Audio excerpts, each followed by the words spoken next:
Back to a new blog. তো চলো দেরি না করে ব্লগটা সাথে তো শেয়ার করলাম যে সকালে টিফিন করলাম। কালকের ভিডিওটা রাতে ওটা ফার্স্ট পার্টে তোমরা দেখে নিয়েছো, এটা সেকেন্ড পার্ট।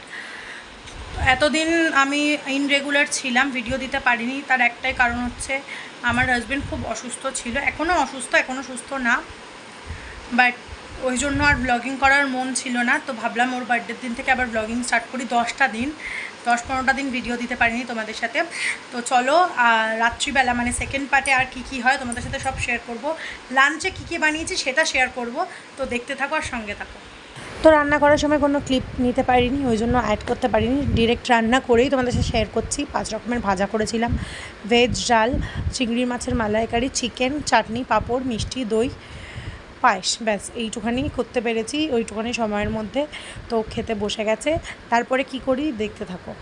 সেট আপ আমরা রেডি করছি। এই যে বালুন সব ফোলানো হচ্ছে, বোন আর আমি ফোলাচ্ছি, চেষ্টা চলছে।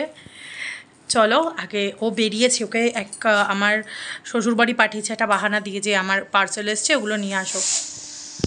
তো ও তো এসছে।